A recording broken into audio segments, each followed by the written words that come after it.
Everyone, Monday night, and you know what that is. That is the Physicist and Philosopher Hour. I'm Wayne Steiger, and the co-host is Dr. Claudia Albers. Yeah. How are you, Claudia? I'm well, thank you, Wayne. And how are you? Doing good, doing good. Fall is getting close, and so that is a good thing. Cooling off now. Yeah. So how's everything on your end? Well, everything's fine, and we've had a few changes because what happened. Oh, and Scott says that I should say hello to all the MFA members who are watching this. So hello, everyone. Hello, welcome. The March for America organization.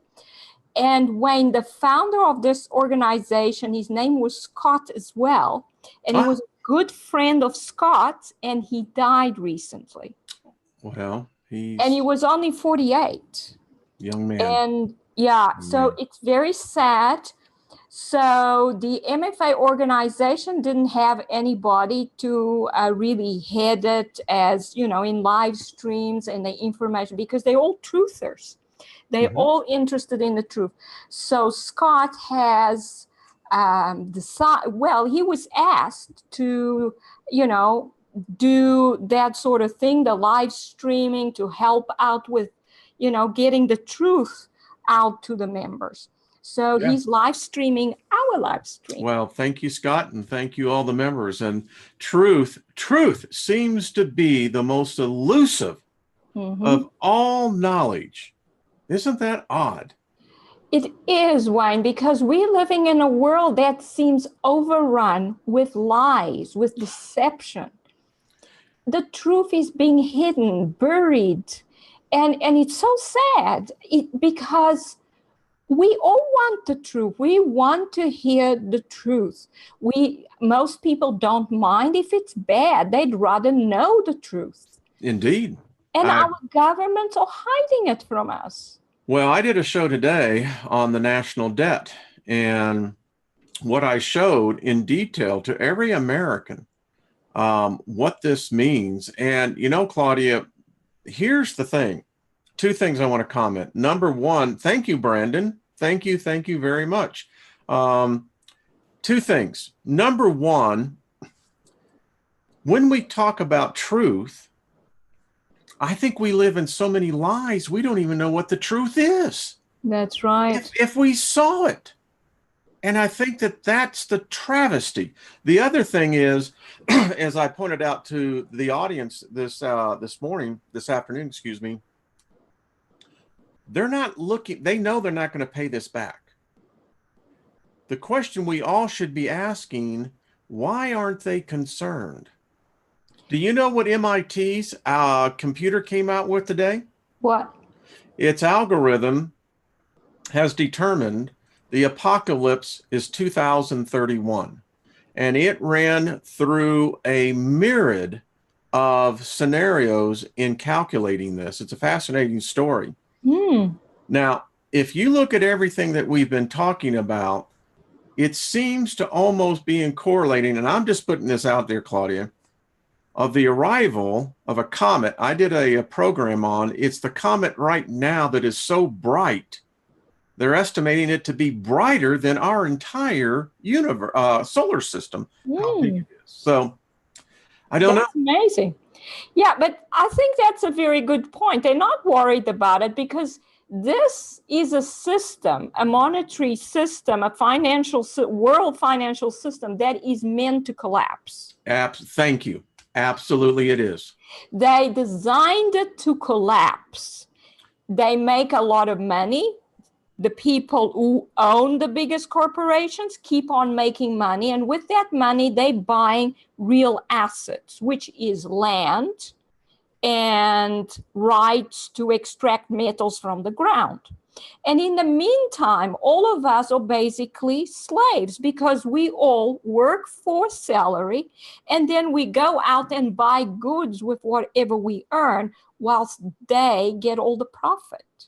Yes, and they tax us, and then they tax us upon the taxes. You know what really chaps my butt? I'm going to be very candid with you, is the fact that the American consumer, when they buy gas, when they pay their utility bills, there is a portion of that that goes to the Federal Highway Transportation Fund. Over the decades, Claudia, we have paid for our interstate, our systems. What I don't like is that then you get these politicians that come in here, which are nothing more than stealing out of your back pocket. They start charging you tolls for the very road that you paid for. And get this, Texas, why do you have a foreign government running the Texas tollway system? That's right. That's one of those corporations that are making the money. It's probably under the umbrella of one of these people that are running banks, that are running oil exploration platforms and things like that. But the thing is, when it's very clear the system is meant to collapse because it's built on debt, as you know. Yes. And if you lend out money to someone and then expect them to pay back interest, and then you build your own economy on that, then there's never enough money to pay the full amount in the interest. Oh, and it gets better than that. I mean, here in the United States, we have the Federal Reserve. We have a private corporation, and the United States is the only country that does this, that we let them print our money, and then they charge us interest on our money. Yes, Wayne, but it's not just the United, that's all over the world. Oh, so I guess other governments figured that was a pretty good deal. No, the governments that refuse to do it get destroyed, like Libya. True that now. And by the way, I did read today in Barron's that China, are you ready for this? China is now printing more currency for other governments. That learned the game. God, I'm just saying this, I'll digress here. If for all of you who ever seen the movie Mom and Dad Saves the World, Terry Garr plays in it, John Lovitz is in it, and it's a great movie. It's a good comedy. Anyway, Claudia, the thing is they get beamed up to this planet, and the planet is called Planet Spango. Spango, because it's a planet of morons. I think they were talking about Earth. Probably. I think they were. You just go, this is insanity. It is just insanity. It is. And the fact that people just go along with it. But that's where inflation comes from, because the value of money keeps going down, because you always have to pay back more money than what is available. So the value of money always goes down. So if we were to do this in an algebraic equation, we would basically have a minus sign. Thank you, Ray. A small gift from the heart of my friends, Wayne, Steiger, and Dr. Claudia. Continue to educate, motivate, and seek the truth. Thank you, Ray. Thank you. Yeah, thank you, Ray. But anyway, the algebraic equation, as I see this, is that A would represent the morons that minus the common sense that ends up to be the debt. Exactly. You know what, Claudia? You know what? A lot of people don't know the term is chattel. Do you know what chattel is? No, actually, I don't. Okay. It is a legal term, actually goes back to the mid 15th century of Europe. And chattel is what every American citizen is. When you get your birth certificate, it is monetized. And when you are born a United States citizen, you are chattel. And if you go into the federal courts, that's what you are. Wow. You're merely a number. And I think that is such a weird system that we're born into. I did a whole thing on debt. You know, this whole construct that this whole foundation of our economies are all built on debt, not profit. That's right. It's debt. It's not on value. That's what an economy should be built on value. If you do something that adds value by building a building, then the value of the country should go up. But they done away with all that and instead built it all on debt. In other words, you borrow money, money is created. Yeah. Yeah. Wow. I mean, what is wrong with us? There's something wrong with the shadow government that has taken over the world. I think it is, and I think it's this started evil. a long time ago, Wayne. It started with the French Revolution. It started with the Russian Revolution. It was all about this, about establishing the system where they could control the money supply to all these countries. All right, I'm going to share something with you in the audience. I don't talk about this. There's a side of me that I keep pretty much under wraps. But in 1984, I had a vision. I was awakened in the middle of the night with this vision. And I still remember it. It's playing right now in my mind. And I was on a platform and I saw before me 3 large armies. There was a red army, a black army, and a white army. And the thing that, today, back 20 years ago, I would have said it was an angelic visitation. Today, I think it would have been more of an alien potential visitation. But what I saw, and I actually told my church this, actually, I did a whole thing on this, that I saw what, and these 3 armies bowed down to this one man. And this one man was rising up higher on this podium, higher and higher. And what I thought was the angel back then told me, he says, this man will have an answer to what the world will be burdened under.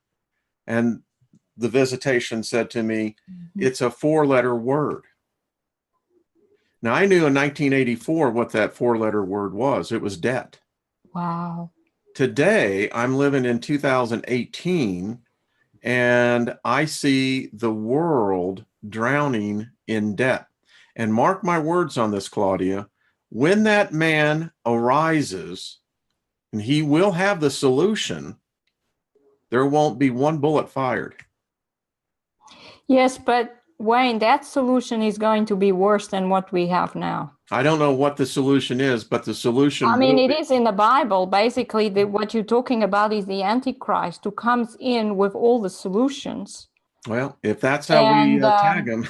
But this is one of the reasons why everything is so chaotic, because this man or this system that he brings will rise, order out of chaos. That's a very prevalent kind of philosophy that's being promoted, because this is what is planned. This is how they're going to take over everybody. This is why AI is rising up, because this system will use AI to control every single human being that survives.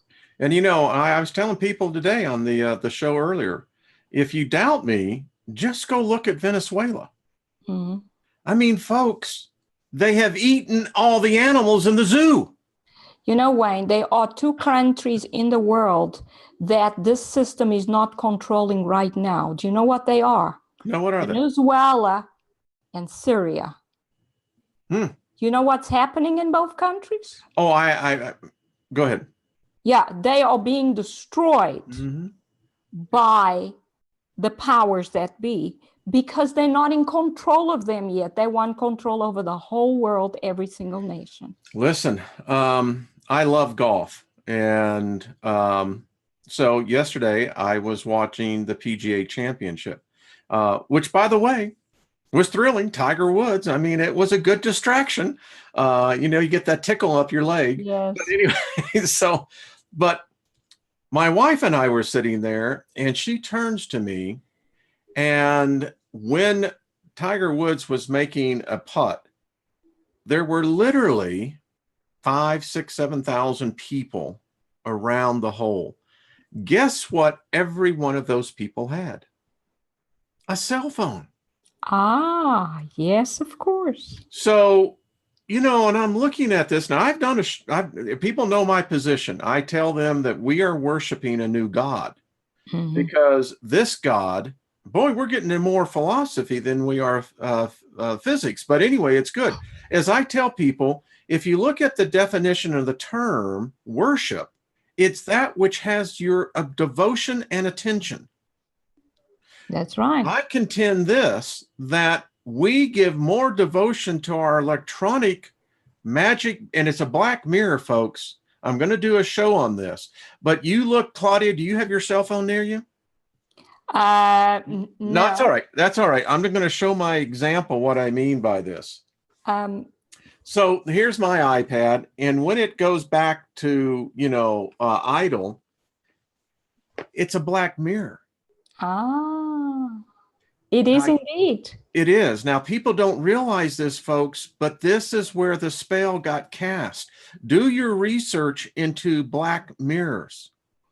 Anyway, so getting back on to the point at hand, so we can see that our species, our races are just absolutely going crazy. So, Claudia, I pulled this up before you and I started, and I just wanted to maybe kind of, because it validates so much what you're saying. So, folks, I did not know this, Claudia, that there is a super volcano underneath California. And guess what? Apparently, it's got lots of new magma swirling. I'm not surprised, Wayne. To tell you the truth, I think everywhere on Earth there will be a new supervolcano very soon, because the largest layer inside the Earth is made out of magma. And this magma is heating up and starting to bubble up to the surface. Well, so I'm not surprised. Go ahead. Especially along the Ring of Fire, there is, I'm sure, magma rising there faster than anywhere else on Earth. Yes. And the volcanoes are erupting more and more and more. And there seems to be more and more magma coming up to the surface everywhere where there are volcanoes. And the next thing that will happen is new volcanoes will start appearing. And that is what's happening. By the way, all you folks on the West Coast, particularly right there along the Oregon-Washington border, your plate, they have measured it now 4 inches, Claudia. It's piling up. Yeah. Everything is moving. All the cracks on our crust are moving. But do you know that if you dig a hole, say 10 kilometers into the crust, you get to material which is semi-solid? This is, I think, what you're talking about. Solid. And this is everywhere on the crust. They did this in northern Russia. That's where they went as far as anyone has gone. And you get to 10 kilometers down and it's not solid anymore. And it's extremely hot. That's shallow.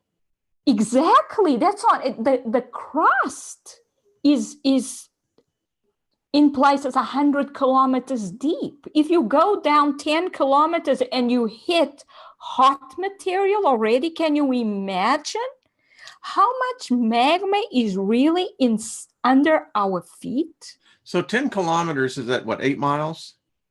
Yeah. Roughly? Yeah. Yeah. Yes. Yeah. I think in places you may have to go deeper. But definitely you don't have to go all the way down through the whole crust to get to a place where you no longer have solid rock. You have semi-melted rock. It's so hot.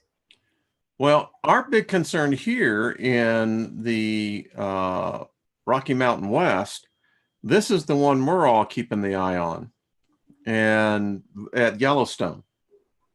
and it's been acting very funny. A lot of earthquake swarms. And there's this geyser somewhere that's been erupting, and it this wasn't one right here. Yep. Okay. Yep. And it's not, so we know something's going on. You know, I tell people when I moved up here from Austin, Texas, to Denver, I drove up. And when I drove up through northeast New Mexico, I came across a cinder cone volcano. And I never knew that there were volcano cinder cones in New Mexico.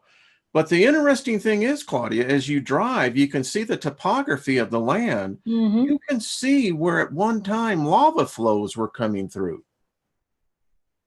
Yeah. So here's another one. Global heat wave has set the Arctic Circle on fire. So there is some real serious things going on up here. Indeed. And there's fire everywhere. I've heard, you know, I'm Portuguese, so I've heard about all the fires in Portugal. And did you know people in that area? It was my mom lives in Portugal. And I was speaking to her, and she's saying that all she hears on the news is about the firefighters that end up in hospital and are killed because the fires are so hot. Oh my goodness. And the fires are started on purpose. It's been like that for years, that people are caught setting the fires. But now they have those directed energy weapons as well. Some people have caught the beams.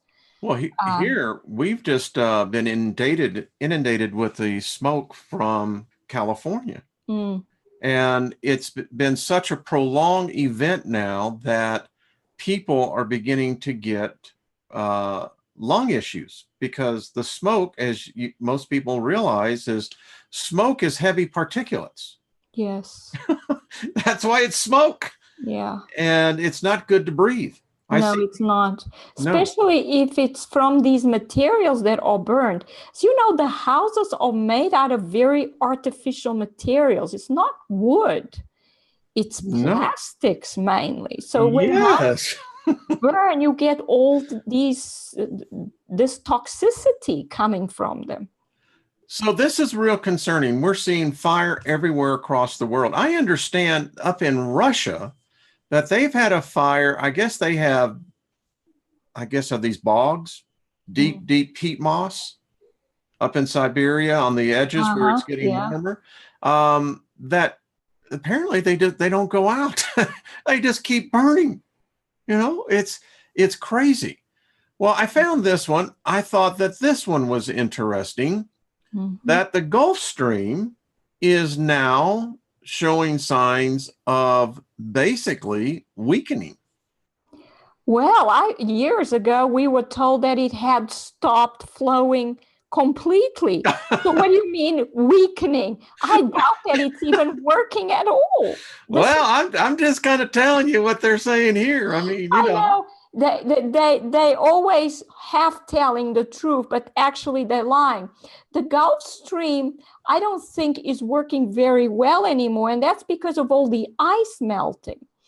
And ice is made out of fresh water. So when fresh water mixes with salt water, it disrupts the flow of currents. And there are other reasons as well, you know, because there's been such a huge difference in the climate, because the ocean is warming up. And why is the ocean warming up? Because the oceans are littered with volcanoes, the seafloor, and these volcanoes are erupting. So, of course, the ocean is warming up much more than the atmosphere. Although from the upper atmosphere, we now have the warming up as well, but that's due to the stellar core material entering, the debris from the stellar cores entering our atmosphere and causing these reactions in the atmosphere, because they absorb energy and they create ionization.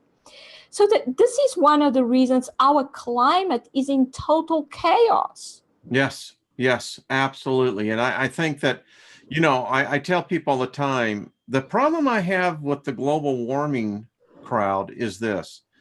They continue to put the blame on man, and that is ludicrous. What we need to do is have a frank, honest discussion, and let's talk about the sun. Because Claudia, on my list, oddly enough, I wanted to talk about the fact, are we seeing potentially the harbingers of a new ice age? Yeah, the thing is, I think an ice age is very unlikely because mainly the planet is heating up from the bottom and from the top. The upper atmosphere is getting very hot. Now, that does not mean we cannot get cold weather at certain points on the surface of the Earth, much colder than usual. I think European winter is now getting much colder than it used to be, possibly because the North Atlantic drift is not working very well, because that used to bring warm ocean to that area of the world. It's not working too well now. But basically, the whole planet is warming up. And it's not just our planet. The other planets in the solar system have been warming up since the 1970s. There's plenty of evidence about that. I'm going to start writing articles on that soon.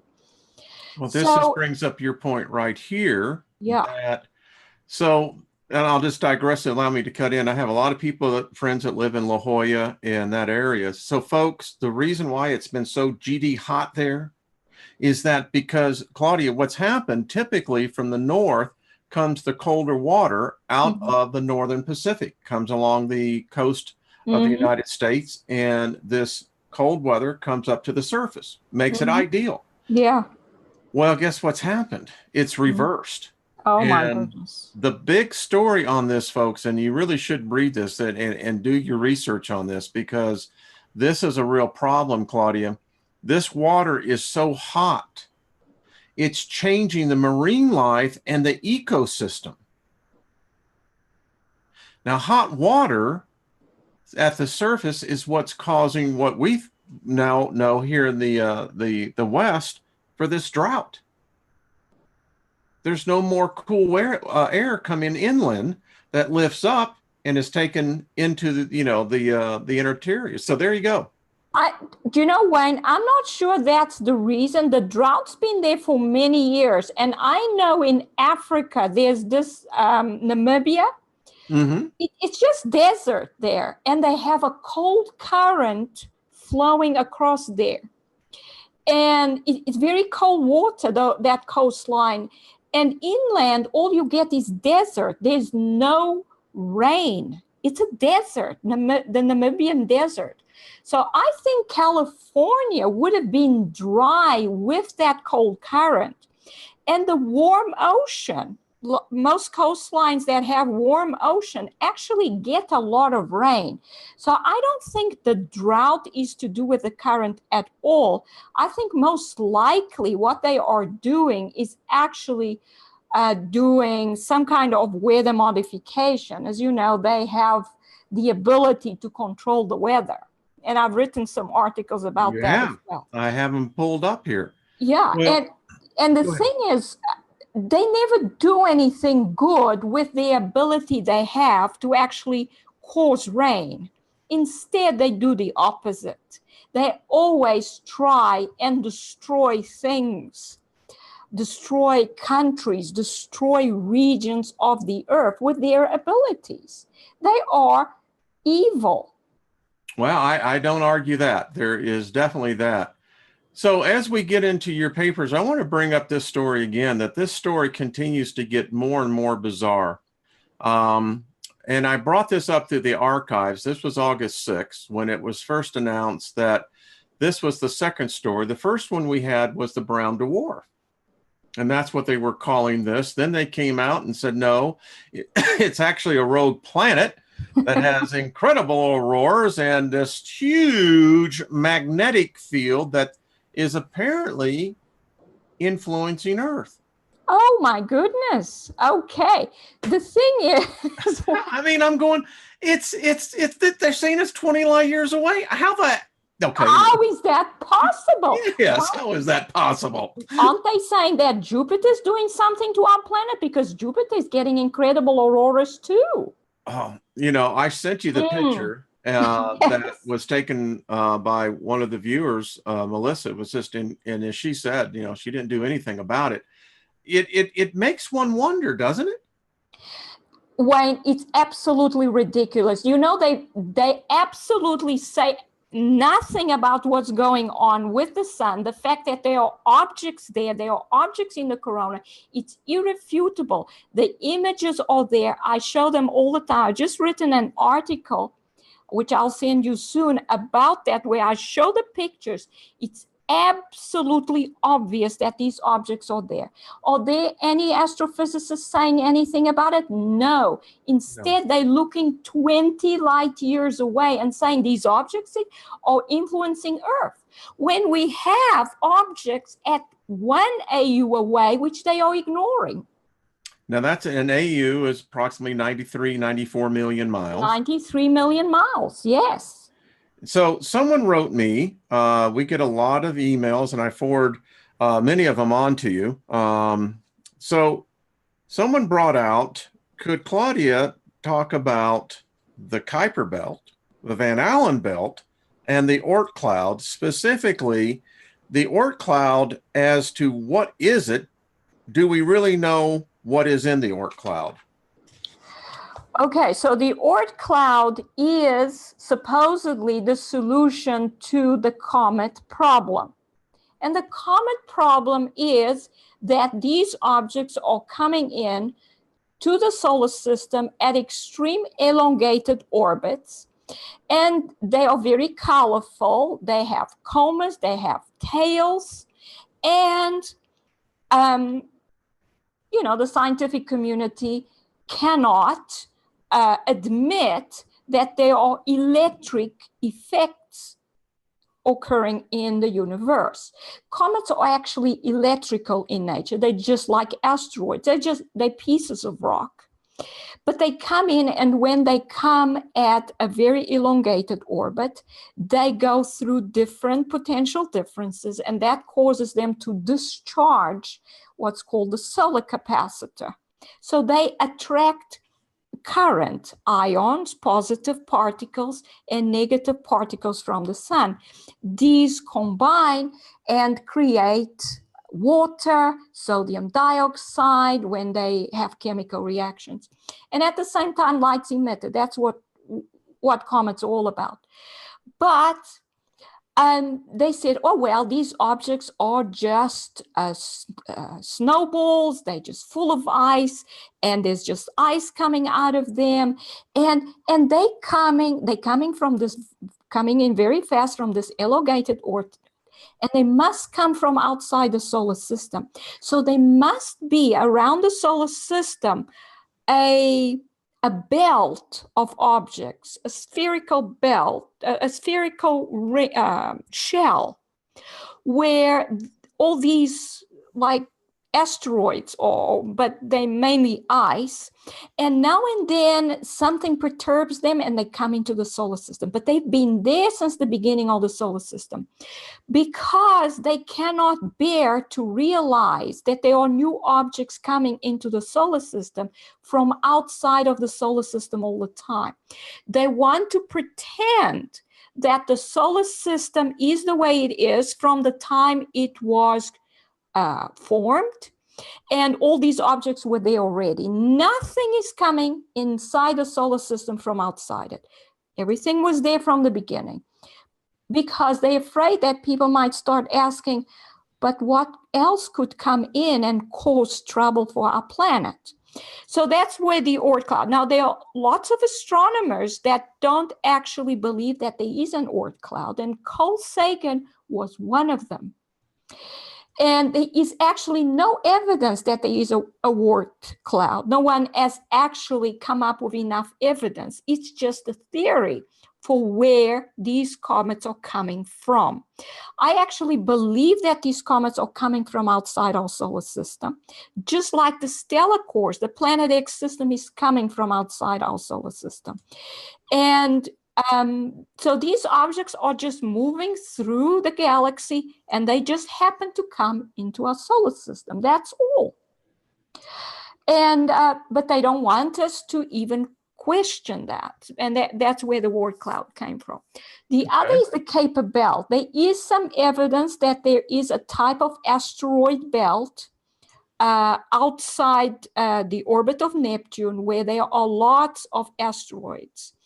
And they may be other objects. They've now placed Pluto as one of them. That's why it's no longer one of the planets. It's now called a dwarf planet. There are supposed to be many such dwarf planets within the Kuiper belt. And then there is the asteroid belt, which is between Mars and Jupiter. I'll pull that up right now. And so let me get this back. Here we go. So here's Jupiter. Yeah. And here's Comet 67P. You know, this is an odd little booger.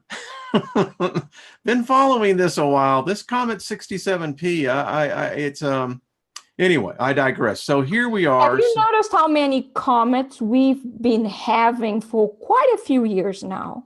Yes. We have a lot of comets because I think there are lots of new objects coming into our solar system all the time. Yes. And amongst them are a huge number of stellar cores, because there's a system that's starting to engulf our system, and that's the Planet X system. Yes. Yes. So, you know, another thing is, Claudia, while we're talking about this, here's Enki. Yeah. I find, you know, I digress to the Sumerian side of me, but is that we're finding more and more of these exoplanets now. I mean, here's Ceres over here. Here's Enki over here. I mean, and people have a difficult time realizing that in between Mars and Jupiter, the asteroid belt, that there at one time, I still contend there was a planet here. I most likely think there was a planet, because it's not normal to have an asteroid belt in the middle of planetary orbits. Well, first, even with the accepted theory of planetary formation, where just pieces of rock become planets, why would somewhere in the middle of all that, it didn't occur for that section? It doesn't make any sense. No. I don't think that's how planets form at all. I actually think that planets come out of the star itself. Just like, you remember when we were talking about that picture that you now have on your wall? Yes. I said how these star clusters form, that the galaxy ejects entire star clusters, which then separate into separate stars. That's what it looked like was happening. What happens then? The stars separate into planets or smaller objects. And I've reached the conclusion from observing the stellar cores, there's not much difference between a planet and a star. The main difference is size. The planet, the sun is huge. It's just like a planet, but it's huge. So it has a lot of energy. It's able to emit a lot of light from its atmosphere. Earth emits some light from its atmosphere because it's got lightning. Yes. And by the way, I'm glad you brought that up, because I'm realizing, and we're still learning, all mankind is still learning, that a planet doesn't need a sun to actually generate light. No, because the stars and the planets all generate energy in the same way, and it's from the core, and it's through fission. It's the same power that powers the nuclear power plants on Earth. They are formed with a huge amount of unstable nuclei. And remember, we were talking about the periodic table, that it doesn't end. So when a star forms, fusion occurs, and fusion can go to extremes, and very heavy elements can form. These very heavy elements are unstable, and they're actually the energy reservoir within the core of a celestial object, like Jupiter here, for instance. And for the sun, because it's huge, of course, it has a lot more of these unstable nuclei. That's how it generates heat. Why is the Earth so hot on the inside? It's not due to formation. The Earth is actually generating heat and melting rock and producing the magma. So, Claudia, can I ask you a question on Jupiter? And here we have a graph showing an inside cut of it. So we see here in the atmosphere that heavy in helium, same thing down here, helium and hydrogen. Is it possible that those elements could ever become a fusion reactor? Yeah, in fact, I believe that Jupiter is in fact having fusion reactions in its atmosphere. It has huge amounts of lightning, just like Saturn in its atmosphere. And when you have this amount of lightning, what occurs is actually fusion occurs within that material. It gets extremely hot, but it's not just about heat. Mm-hmm. It's about the electric interaction, which gives rise to cold fusion, which gives rise to elements transmuting and things like that. It occurs. Even on Earth, in our lightning, there have been some papers written about gamma rays being emitted as a result of lightning in our atmosphere.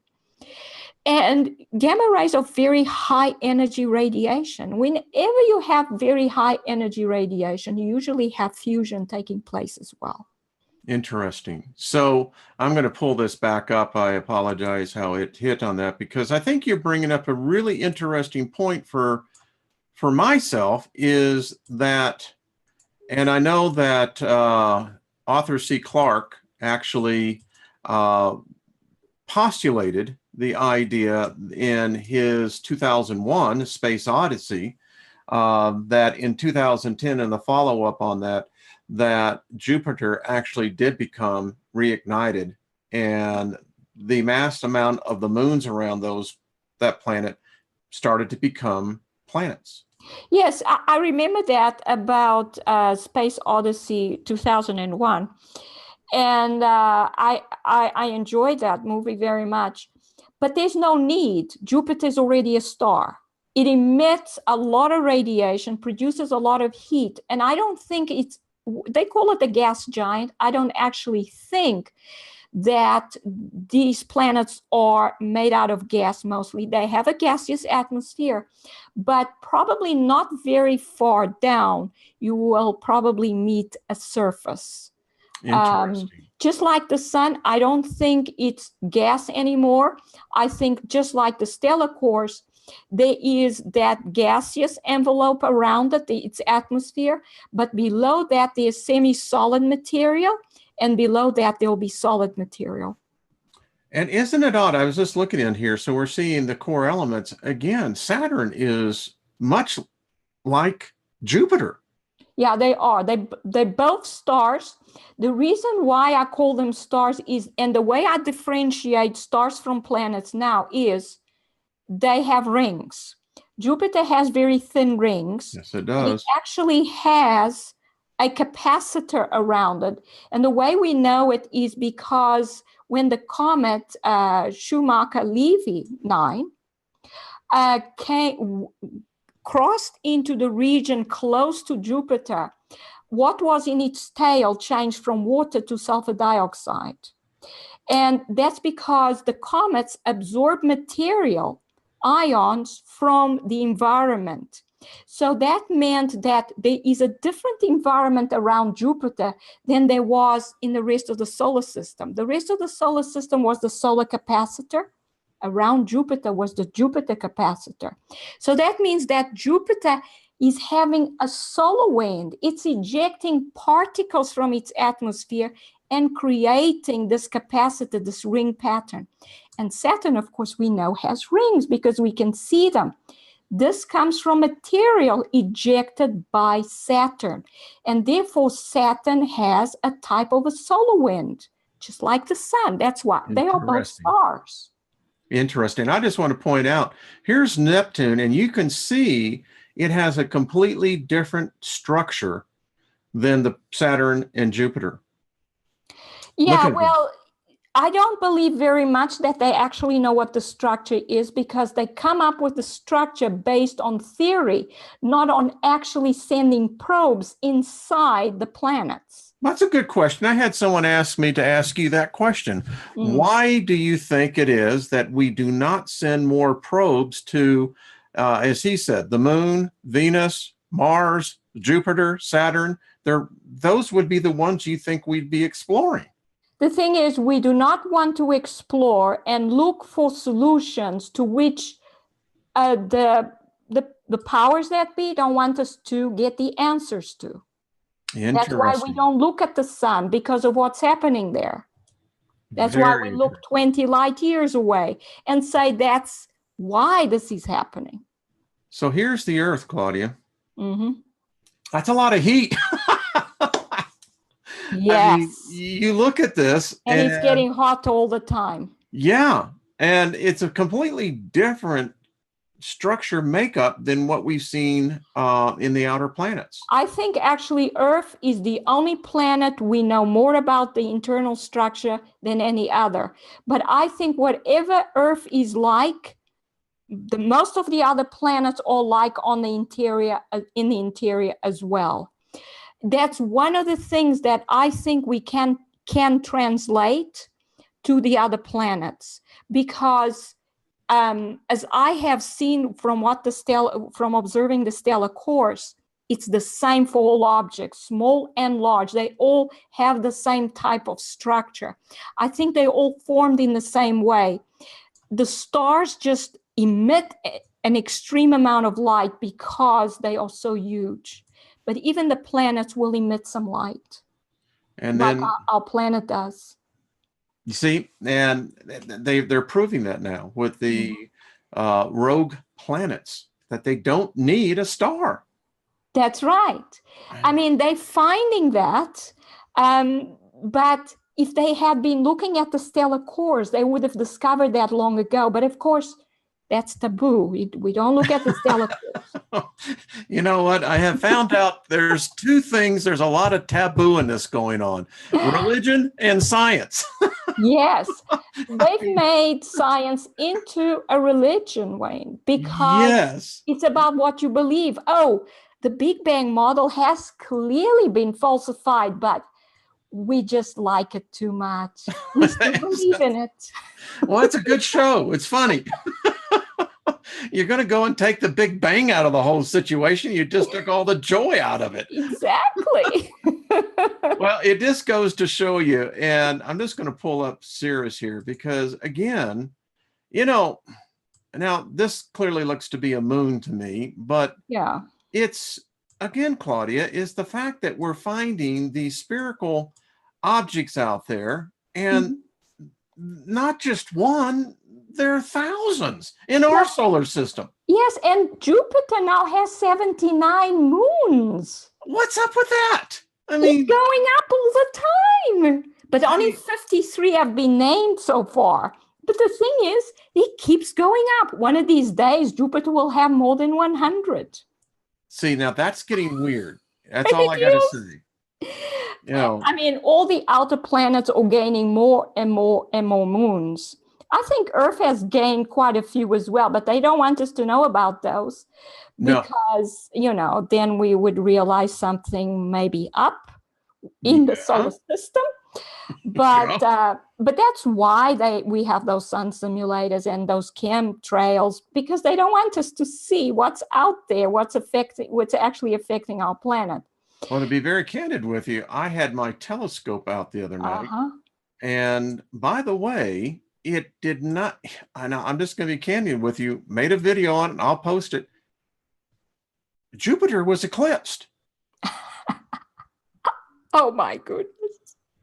Folks, I asked my wife to come out and take a look at herself. And she, bless her heart, she gets up there, looks through the eyepiece, looks back at me, looks in the eyepiece. She says, "It's eclipsed," and walks back in the house.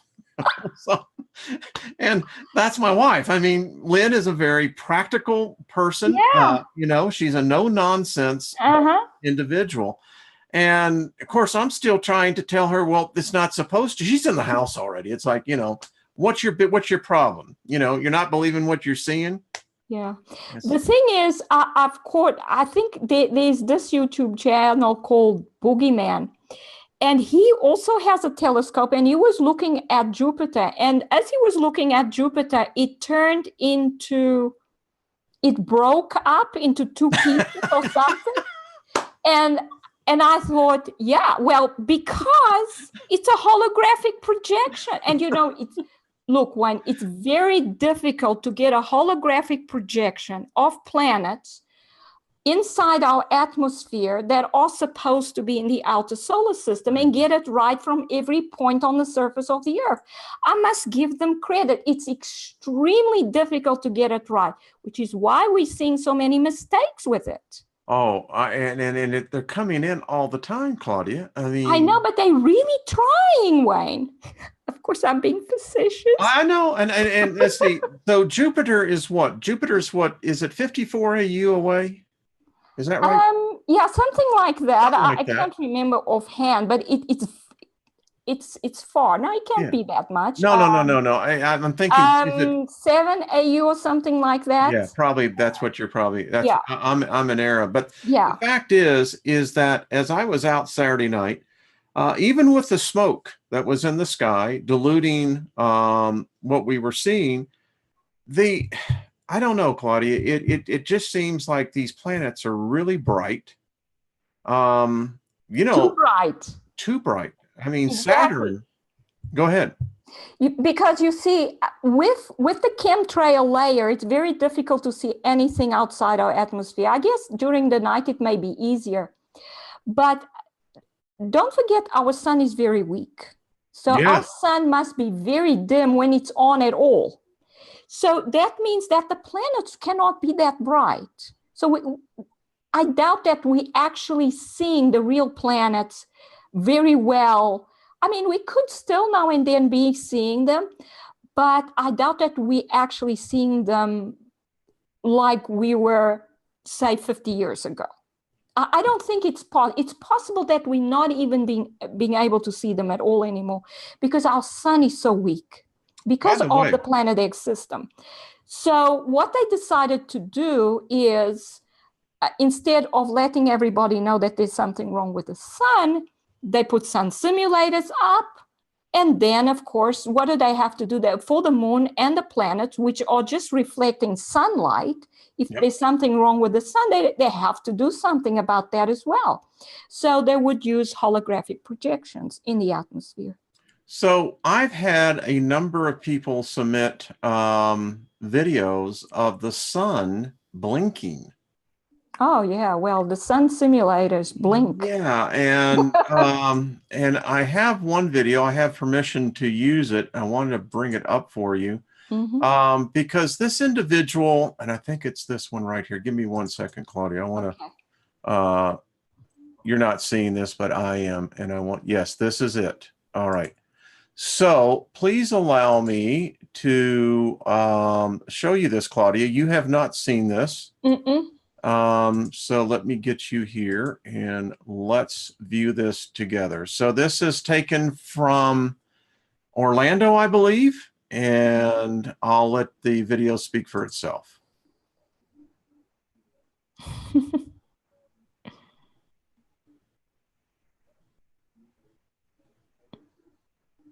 Wait for it.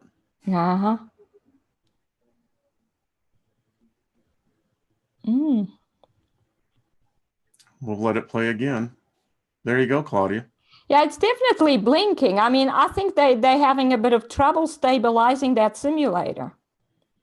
That's what I would say.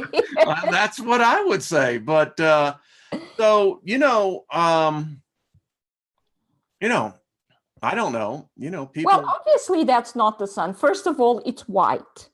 The real sun would look yellow within the atmosphere. I don't think we are seeing the real sun from any part of the surface of the Earth anymore. It's just sun simulators. And in order to have the sun in the sky for most regions of the Earth, you have to have several simulators, many, perhaps hundreds of them, distributed throughout throughout the atmosphere. So, Yep. You can't replace one sun at the center of the solar system on one planet with just one simulator. You will have to have many of them distributed throughout the atmosphere. And so it's a whole system of them, and possibly they simulate the other objects that are supposed to be in the sky, like the moon. That's why the moon looks so clear to us, even though it's supposed to be outside the atmosphere above the chemtrail layer, which produces all this haze in the sky. But it looks beautiful. It's like we are seeing it through a telescope with our naked eye. How is that possible?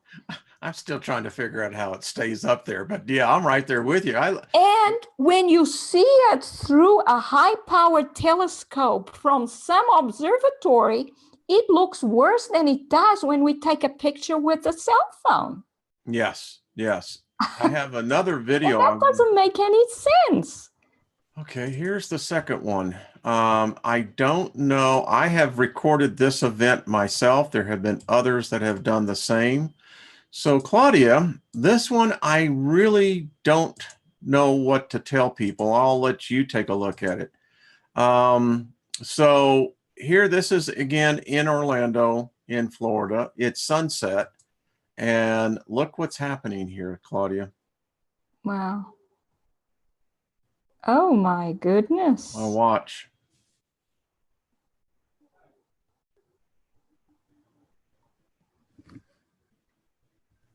And they're very excited. They're talking and they're realizing that something isn't right here.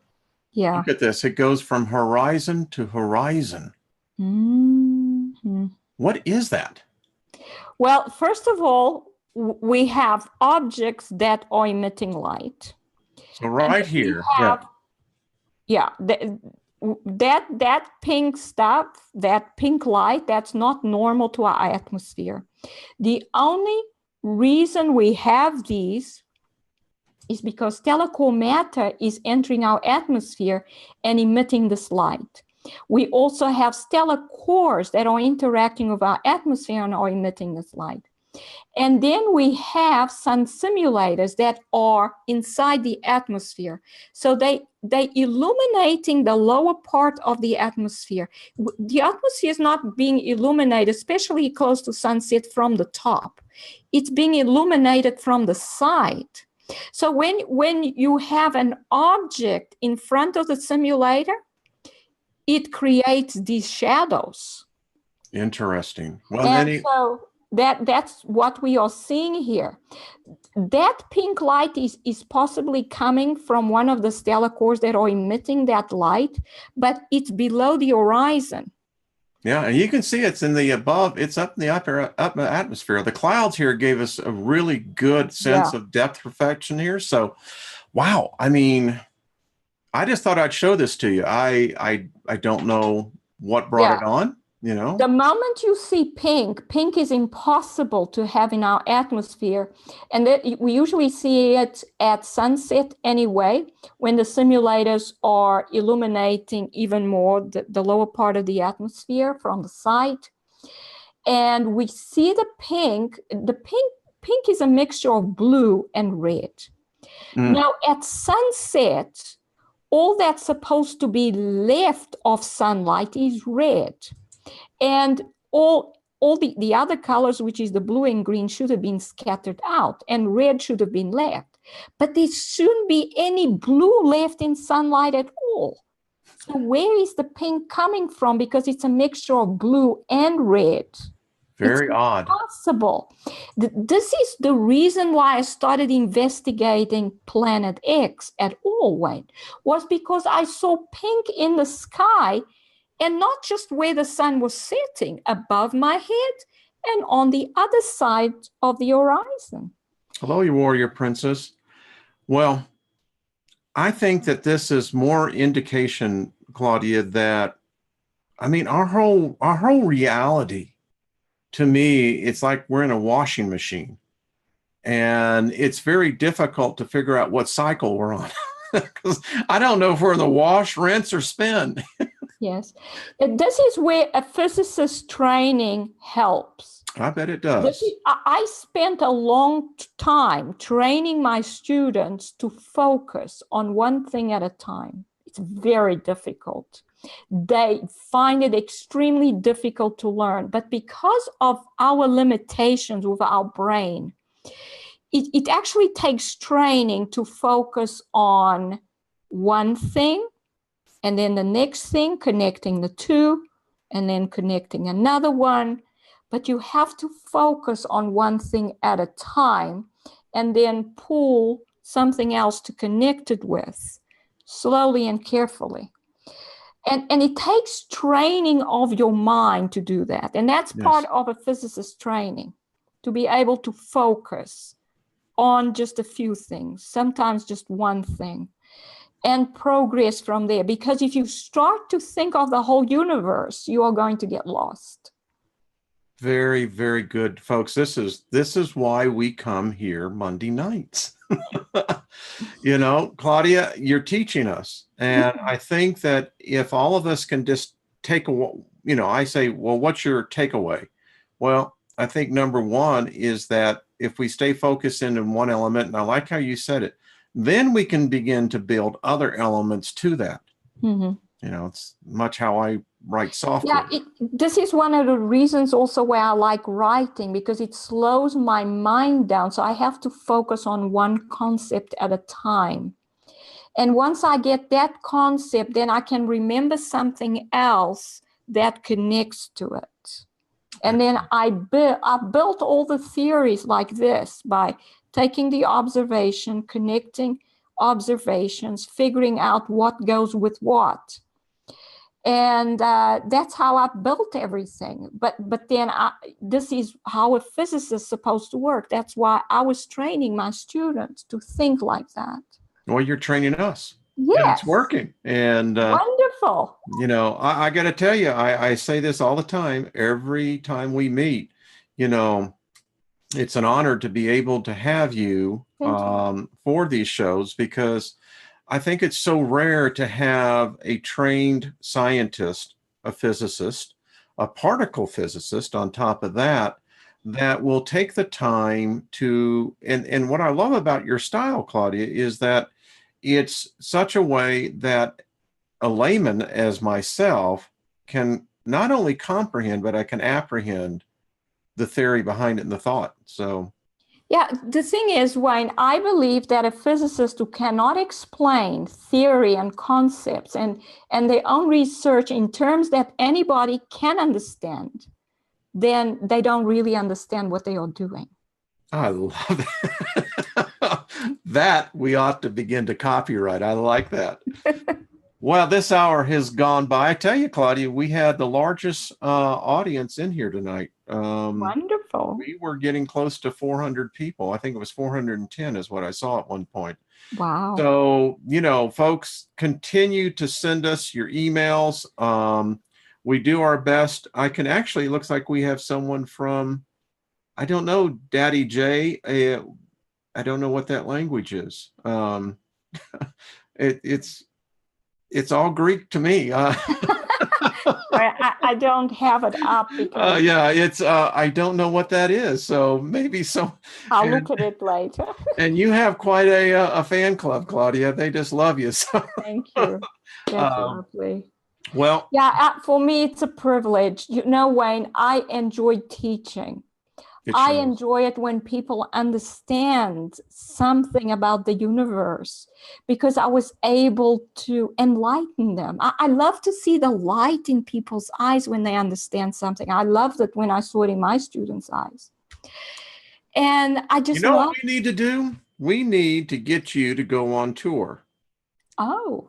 That may be an idea. Mm-hmm. Yeah. Yeah. I think, wouldn't that be something, folks, if we could actually begin to get an idea to do a road show? Wouldn't that be something? Yeah. Yeah. That would be good. Yes. Well, we might want to think about that. So what do you have planned for this week? I know you're always reading, you're always writing. I mean, folks.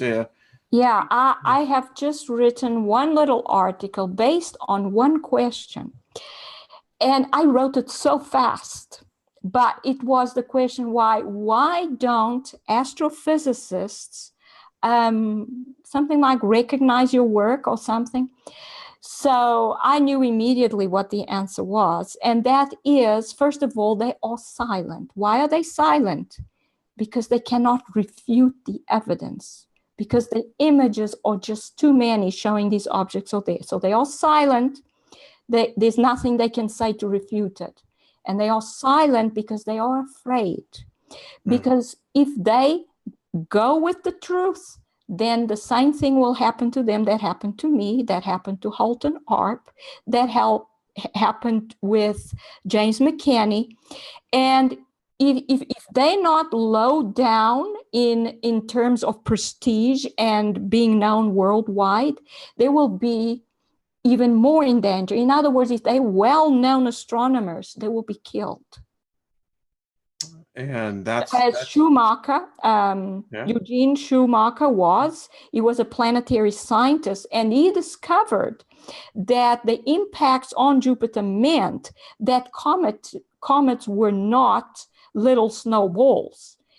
That's what he discovered, and he was killed because of it. I think they tried to kill him and his wife, who was an astronomer. I think they did too.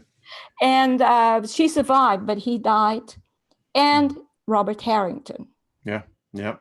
I mean, and they all died because I think they all began to realize something. Yes. And no one wants to admit to this. I tell you, I see more cognitive dissonance. Yeah, but the astronomers know. That's why they will not go. They are silent. They will research what is safe, which is what is 60 light years away, 1,000 light years away. That's safe. They will not look at the sun because their lives will be in danger. If not their lives, at least their careers. Well, I will be doing a video this week that you will find very interesting. The video is Sectarium Omega, and it deals with the Vatican and what the Vatican knows of this system coming in. And I'll just leave a little teaser for everybody. The Vatican knows that this planet is inhabited. And it's inhabited with a warlike species. They sent their delegation here nearly 70 years ago. And the Vatican knows. And in fact, that is the reason the Second Vatican Council II was formed, Claudia, to deal with the question, what happens? And the reason it was formed was because immediate contact. And they need to begin to prepare 1.2 billion people of the Catholic faith to begin to accept this. And oddly enough, there have been 3 popes in their pontification, when they were pontified to pope level in their speeches that they gave to the folks at St. Peter Square. They all gave clues inside their speeches to this. So stay tuned. That's very interesting, because I actually have studied quite a bit about the Catholic Church. And to tell you the truth, I wouldn't even like to call them a church, because as far as I know, the whole religion is based on Babylon. It's a nasty one. Out with what was Nimrod? Yeah. Nimrod and his wife, and it's all about that. And what happened was, when Rome was in decline, they decided to start at Vaticanus, which was the place of the diving serpent, where they had the temple to Janus. They decided to change the statue to Jupiter into St. Peter, and the statue to Venus into Virgin Mary. So that's how they started. It's basically the Roman religion, which was based in Babylon, got changed to the Catholic Church. So, and to me, it's false Christianity. What really got them in control of the world. The Pope sits on the throne of the Holy Roman Emperor. That's what the Holy See is, what they call it. Yeah. All right, Miss Claudia, it's been fun. You know, Mhm. Yeah, it's thank been you all wonderful. the viewers for March in America. Is that right? Yes, Yes, thank you for, MFA. yeah, thank And you. Scott is helping out, and it's a lot more work for him, but I think it's quite a challenge for him. As you know, he likes He's a challenge. smart guy. I think he will Yeah, he's absolutely do it best. extremely smart, Yep, yep, extremely, yep. and I think he's enjoying the challenge. I think it's good. Listen, challenges do us good. They really do. Hmm. Mhm. All right, folks. Well, we'll see you here next Monday night, and send your questions. I forward them to Claudia, and so I'm sorry, we'll, Wayne, I'm not very good with email. I know it. I know it. I'm telling you, they are building a process, folks, very soon where we're going to be able to merely think. And then, so I'm going to do the first thing, Claudia, and I'm going to try this experiment. So I am going to say this to everyone. I said, did you pick that up? Thank you. Yes, thank you. That's how the Japanese do it. They Yeah, say thank you like yeah, that. yeah. Namaste. So Yes. we appreciate all of you. Claudia, you're just the best. We thank you for your time. Folks, go over there and subscribe to Claudia's channel. The link is provided below.